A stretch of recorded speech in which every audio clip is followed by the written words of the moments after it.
Welcome to Awakening Souls, a spiritual podcast for the mystics, magical thinkers, sensitives, and spiritual seekers. We are here to explore all things spiritual, from navigating your awakening, developing your psychic gifts, and so much more. Together, with our combined experiences, we hope to help guide you on your path to reconnecting with your soul and the beautiful life that comes after. So come join us on the magical journey of exploring your Awakening Souls. Welcome back, everybody, to another episode of Awakening Souls. We are so glad that you are here today with us. But before we dive into today's episode, we do have just a few quick announcements.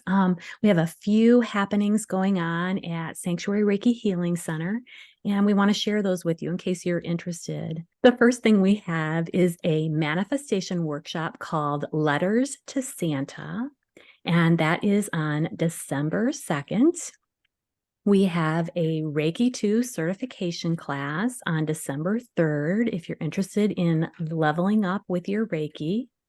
And then on December 25th, we have a meditation for anyone that experiences grief during the holiday season, because the holidays can be a really challenging time. And so this is geared to help you with that. And if you're interested in any of those events, the information is going to be below in the descriptions. All right, let's jump into today's episode. And today we're going to talk about rhythm versus routine and how to find that healthy balance to get to a place where you have rhythm, you have routine, and it's the right one for you. And that can be something that is a moving target and can be really difficult to find. So I know with myself that I have certain things that I like to do all the time, and that brings me comfort. But if I have too much structure, I get really rebellious. How are you guys with your routines and your rhythms of life? Same. I'm all rebellion. Yeah. Yes. So there's like daily routines, there's, work routines, there's family routines, there's, weekly, monthly, yearly, all kinds of routines and rhythms that we have to try and figure out. What are some of the routines for you guys that you find really helpful in your life right now? Oh, shoot. I was all ready to talk about all the routines I hated. Me too. Do you want me to ask that question instead? Wait, I have one. Okay.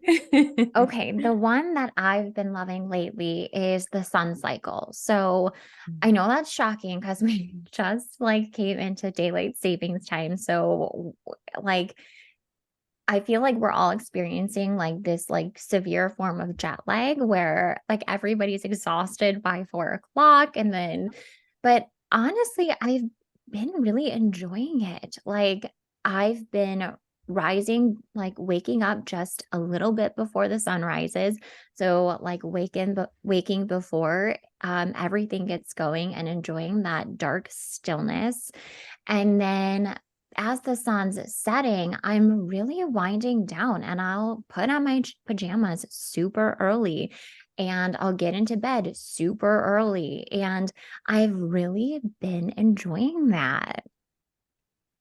Nice. Mhm.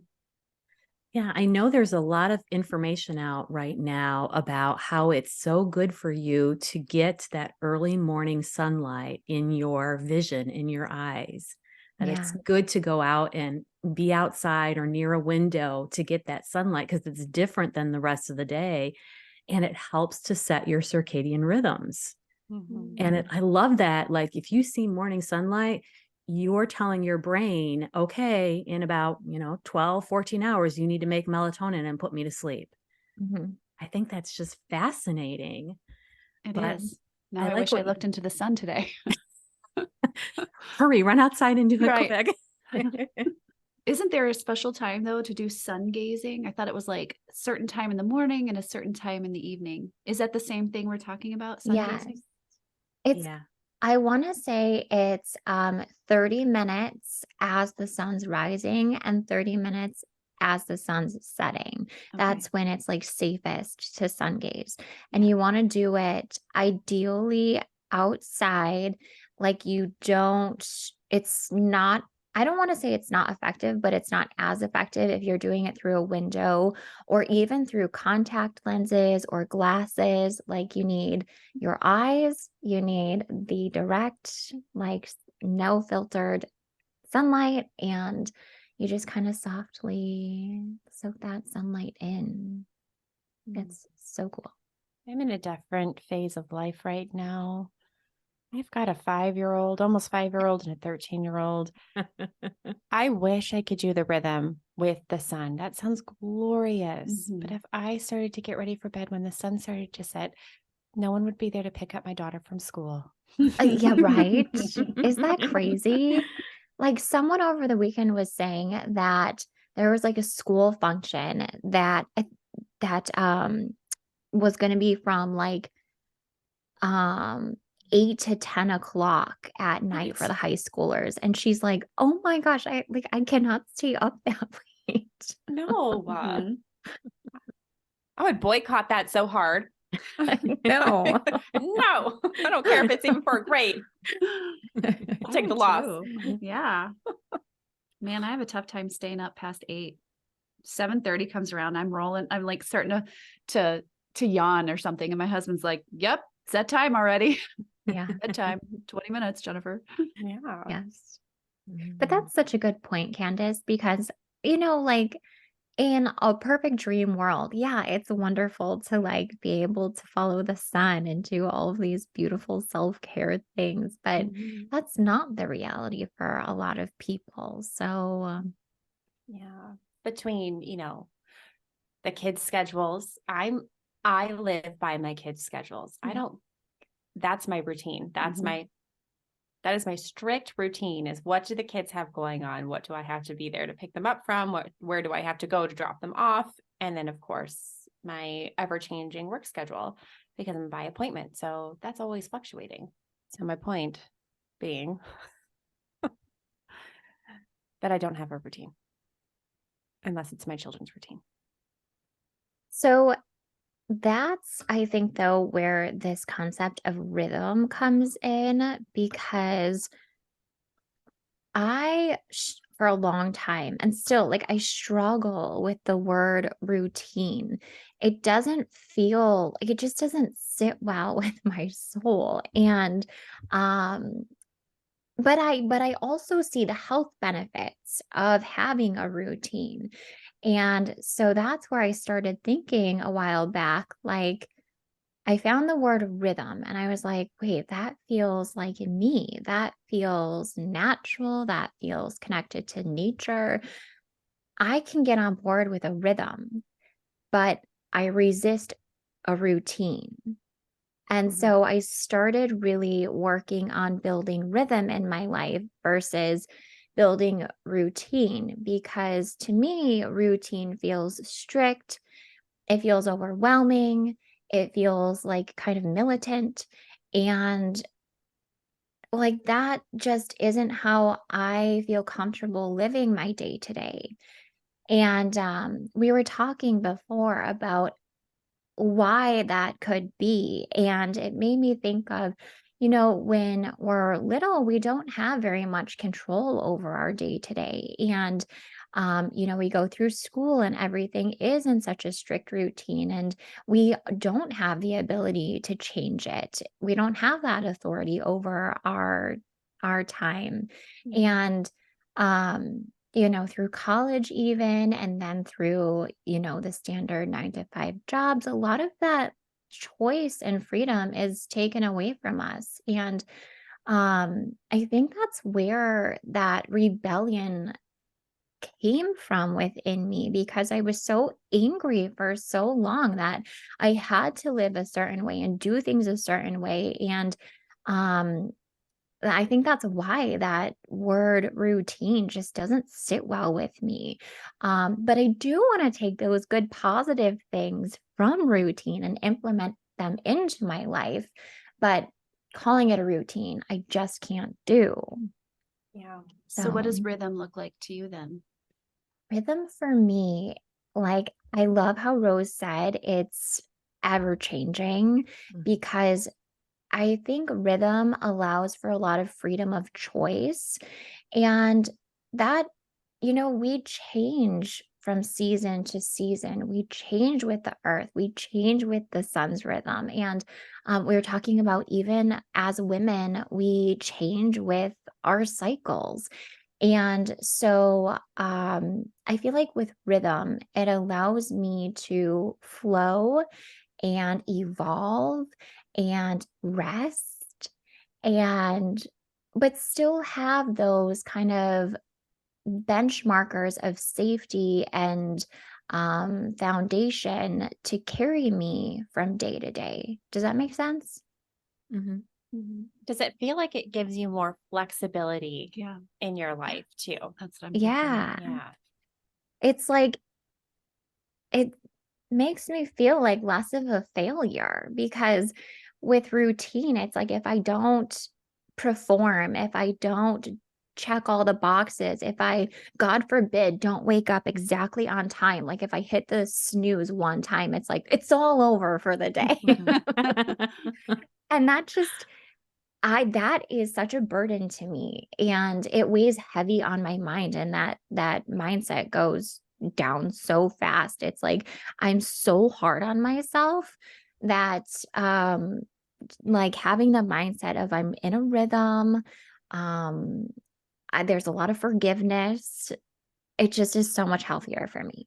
Let's talk about that book. So Rose, you've been reading a Oh, book. Tell us a little bit about that. okay. So I have been on a health kick craze lately, and I'm like devouring every book or piece of information that I can find on how to live in a healthy way for my physical body. It just must be that season for me. And I came across this woman, Dr. Mindy Pelz, and I'm reading one of her books, which is How to Fast Like a Girl. And so it's all about intermittent fasting. But what I find really interesting about it is she talks about how women's bodies are so different than men's bodies. And so, like men, if they are going to do intermittent fasting, they can do the same thing every day, all year long, and that's going to be just fine for their hormonal makeup.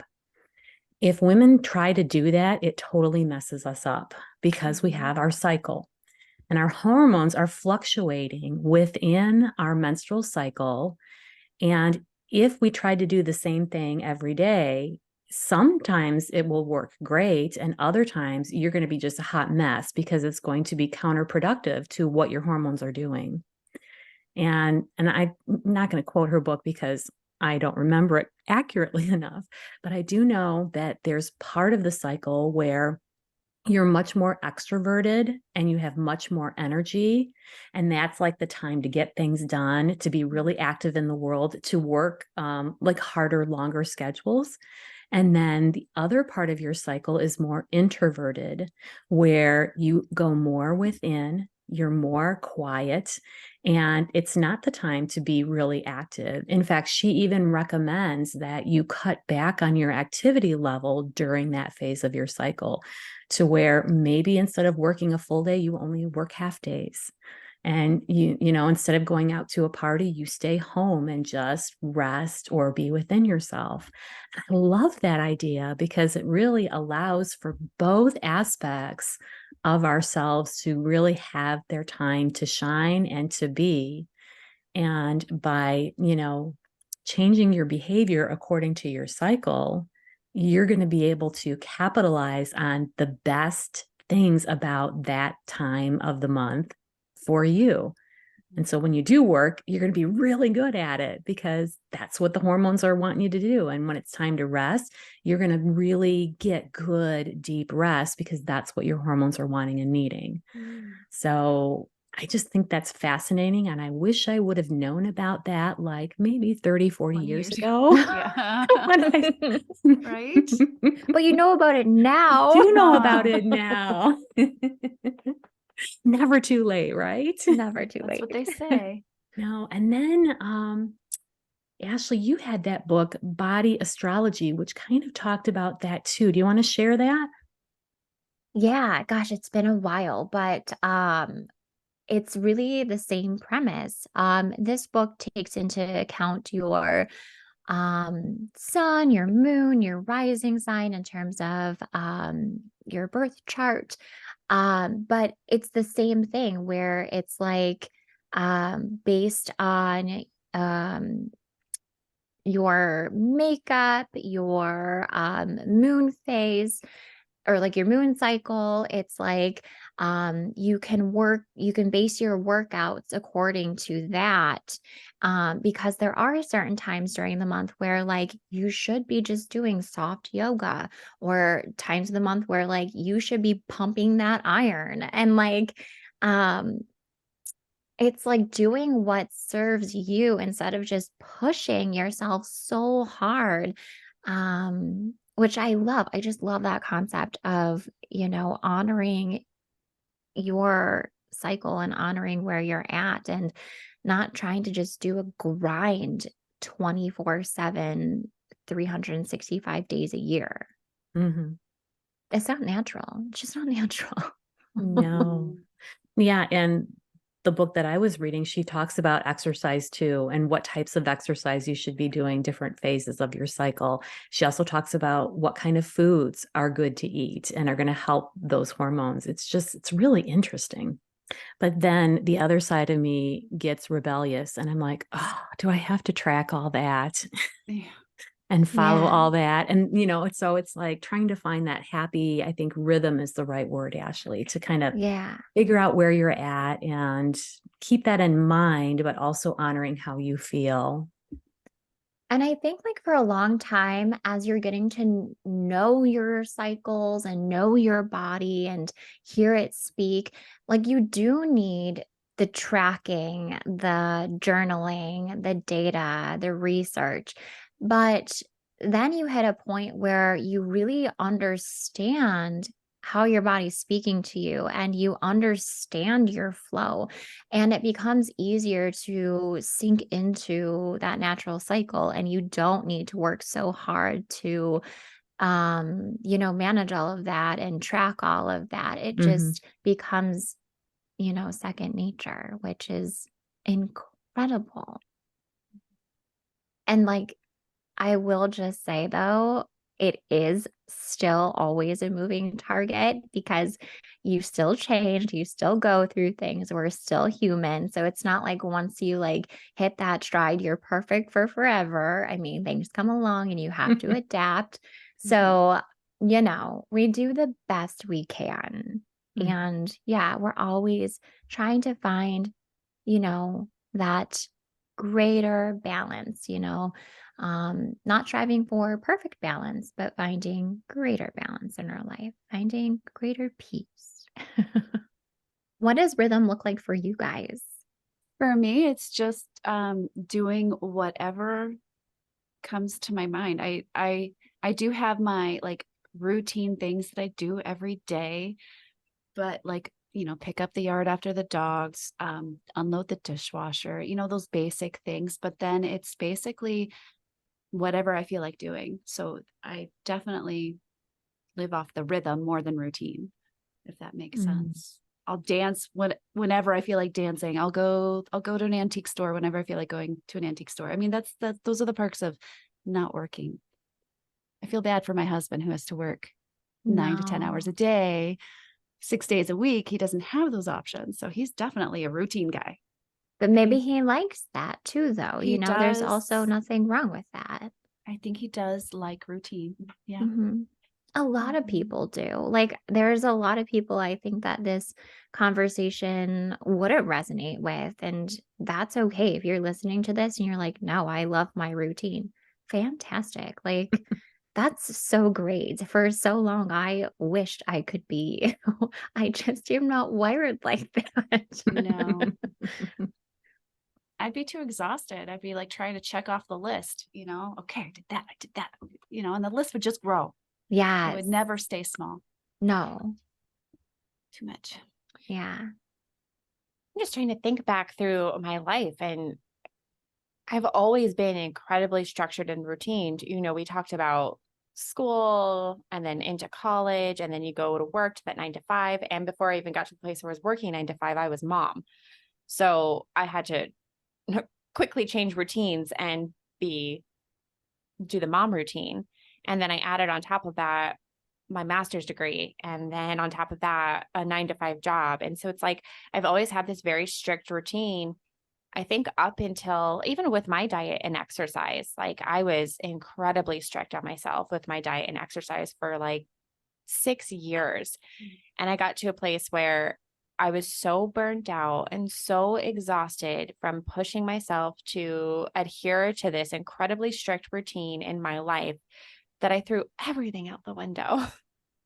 And I don't have a routine anymore, a very strict routine.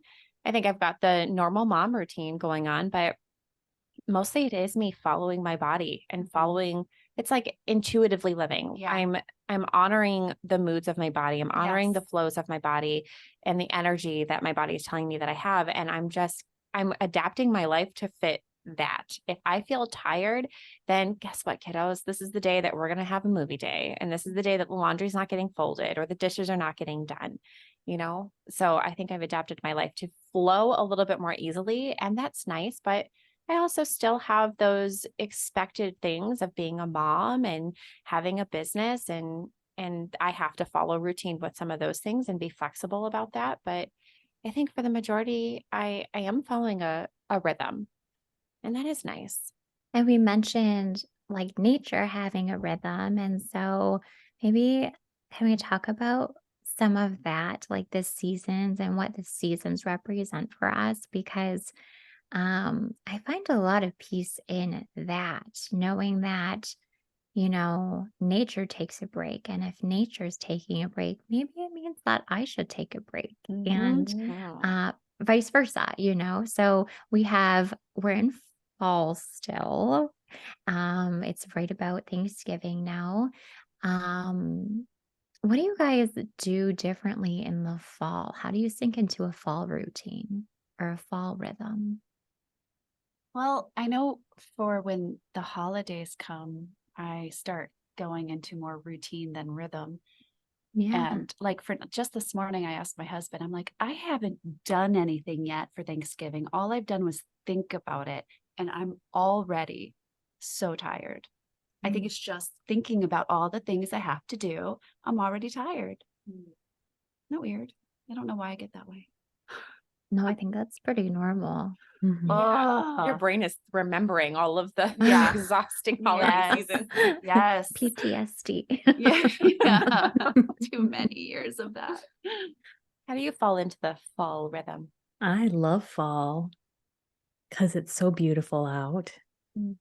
Whenever I go outside for my morning walk or just to be outside taking care of my chickens or whatever, it's just so beautiful. I love how the leaves are changing. I love all the bright, vibrant colors.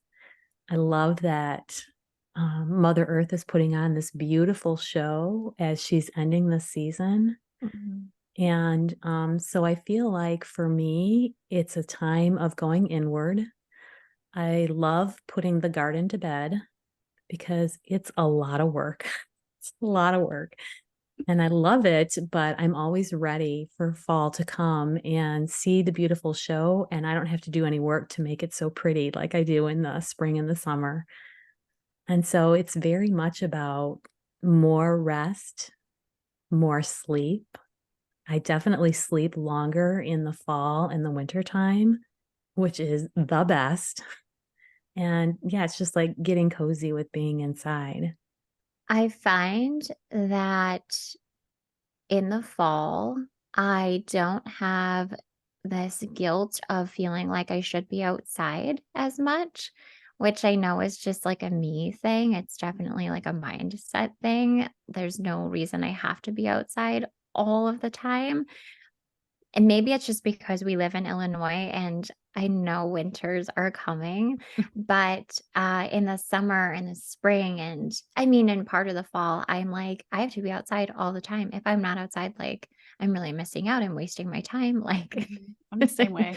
Mhm. But in the late fall, I feel this ease and I'm like, it's okay to be inside. I can snuggle in and I don't know, it's just like a breath of fresh air for me. I have put the garden to bed and Mother Nature now is just putting on this show that I can watch and I can watch it from a cozy place inside as I read. And it's just really refreshing to me. I've Mm. never heard the term put the garden to bed. You guys will have to tell me what that is later because I haven't done anything with my gardens. I'm like, oh shoot, what am I doing? What am I not I doing? know. I just let them do their thing. I'm like, oh, they're dying. Okay, all done. I'm like, But they know. I'll tend to them in the spring. That's I'll okay clean too, out though. those I mean, later. you can do it in the Mhm. spring. Good, because it's getting a little chilly. I don't want to go out there and spend Mhm. time out there unless the sun is shining bright. I don't do like a ton because I really firmly believe that you should let things cycle through for the animals and the bugs and the ground. So Right. I definitely don't do as much as like a lot of people do. But I do things to ease my spring because I plant when things are still frozen. So there's just no way I could let it all go. Right. So on a human design perspective, Candace, what do you think of rhythm versus routine on that? Yeah, in the human design perspective, there are a few things that can help someone find their rhythm or find their routine. So if you look up your human design chart, you can get that for free online. You can see that there's arrows that are sitting at the top sides of the head. Those arrows, depending on which way they're facing, tell you whether or not you're somebody who needs a lot of structure, routine, to-do lists, that are helpful for you. Or if they're facing, I think, the right way, then you're somebody who needs a lot more flexibility, a lot more spontaneity in your life. And I've somebody forgotten probably what mine is. You'll have to remind me. somebody who probably thrives in being more in a rhythm state than a routine state. My daughters, and you could be split, might be some areas of your life that you need a lot more routine. And then there's some areas in your life where you need a lot more flexibility. And human design does tell you that. For my daughters, I have one daughter who's like all routine. She needs routine. And I don't like routine. So she gets what I give. Poor girl will never learn to have routine. She'll only learn how to flow with the rhythms. She'll figure it out. Oh, but yeah. I think human that's so design. fascinating. Are you talking about the arrows that are like on the sides of the head? Yeah. Yeah. Okay. Do you remember what mine were? No. Damn it. No. It's like it talks about like one arrow on the top left side is more about how you ingest, how you digest food and things like that. And then the arrow beneath that is like your environment. And then on the right side, the top arrow has to do with your learning, whether you need structure and routine and how you learn. And then how you manifest, how you call things into the world. Is it something that needs to be really strict and routine for you as well? Or is it something that's more spontaneous and flexible? Mhm. Yeah. That's So interesting. I do find that when I give readings to people, they go, oh my God, I knew that about myself already. Like I knew that I needed to be in environments that were really structured and really routine and that was helpful for me. And some people are like, yeah, God, I hated structure and routine. Get me out of that. So it really just depends on kind of how you're wired, at least from human Mhm. design perspective.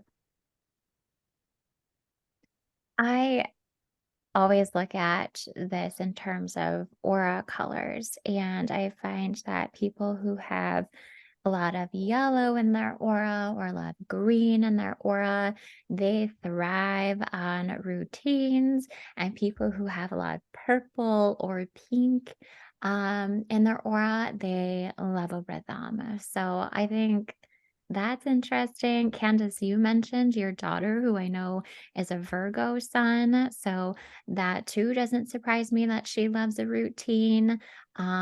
It's so interesting that we can look at it from so many different aspects and Yeah. see patterns, I suppose, in people's flow state and how they thrive. So really with rhythm versus routine, you need to find out what is best for you. And then you need to be okay with that. And sometimes that's hard to do because like I'll go on YouTube and just be surfing around and see all kinds of videos about the perfect daily routine that you should follow just to be perfect and optimize your health and vibrancy. And I'm like, oh, that's so not for me. So I think for some of us, that's just wonderful. And if that's what really works for you, totally lean into that routine and that structure.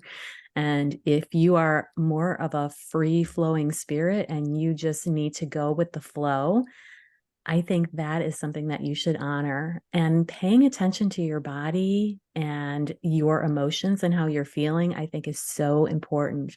Because if you don't know your own needs, you don't know where you're at, you're going to not know how to create that rhythm that's going to be right for you. So keep tweaking it. Know that you're not ever going to be perfect, but I think the more you do that and the more aware you are, the better your routines or rhythms are going to be, and the less you're going to have to work at it. So keep working on that, and you're going to find a really good place. Mm-hmm. All right, we're going to move into Mystic Moments. All right, welcome to Mystic Moments. This week for Mystic Moments, we are doing a past life reading, and we chose a name out of a hat, and we got Lou to do a past life reading. And so what I did is I just went in and had a conversation with her higher self this morning, and I set the intention that I wanted to tap into a past life that would somehow help Lou with her current lifetime. And I also set the intention that the past life wouldn't be anything she'd be uncomfortable to share on a podcast, because I didn't want to, dig into some deep, dark something or another, keep it appropriate. So the past life that I saw was, at first, I saw Lou as a little girl. She was a farm girl. She had blonde hair and was very pixie-like, very little. And she was out playing in the fields with her siblings. She had 3 brothers and 2 sisters. And she was wearing kind of like just a really loose cotton dress. And while it looked clean, it looked like it was a little bit worn, like it had been used a lot. And she was just running around barefoot. It was just a beautiful scene in the summertime with kids playing. The energy of the scene was wild and free, and it was just beautiful. And I got the feeling that sometimes her and her siblings play in the field. Sometimes they go into the woods that was nearby and play in a creek. And the whole energy of it was that your family at that time didn't have a lot of money, but you had abundance. You had abundance of time, abundance of your own homegrown food, abundance of love, abundance of community. It felt like you were really well connected with the neighbors around you in your community. In this lifetime, your experience of the outside world was pretty minimal. And so you were in like this bubble of love and community and support. I got images of sitting down and having family meals together, of you and your siblings snuggling into bed, getting tucked in by your parents at night, mostly your mother. I got an image of you and your siblings like knowing the neighbors and having conversations with them. It was a life of hard work, but there was also opportunity for rest and fun. So after that first scene, the scene shifted. And then I saw Lou as kind of an older girl in her late teens, and she was getting married. She was getting married to a young man, and he had lived nearby. So you had known him your whole life, had grown up as friends, and it blossomed into love. And you were just super excited about this wedding, but also a little bit nervous, which is totally understandable.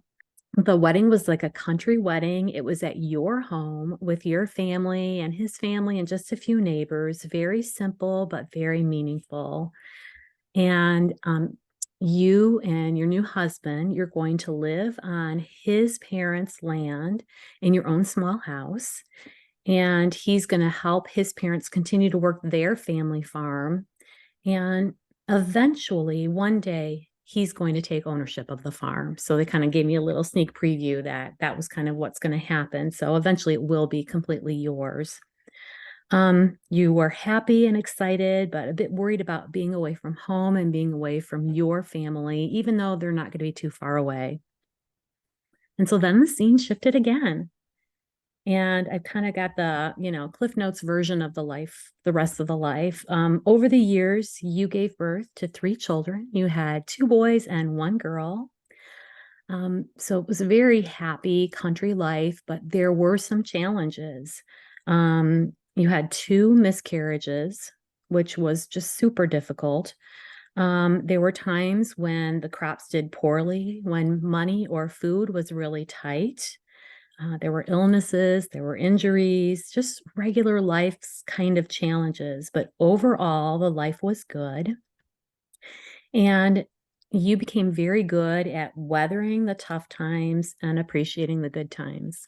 Okay. And then as you got older, you became a relied upon leader within your community. Others would come to you for advice, for help, or sometimes just a shoulder to cry on. You were kind of a rock or a pillar in the community that really was a force to be reckoned with, but in a loving and supportive way. Your children grew up and found mates, and the cycle of life continued. You had grandchildren as well, which you adored. At the end of your life, your husband passed away first, and then you passed a few years later.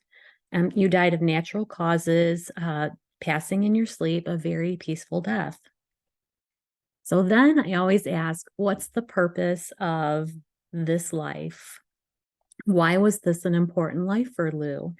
And the message I received is the purpose of this life was to have and develop a deep sense of abundance, to appreciate the importance of people and community, and to know what truly matters. The lessons learned in this life help and shape the amazing person that you are today.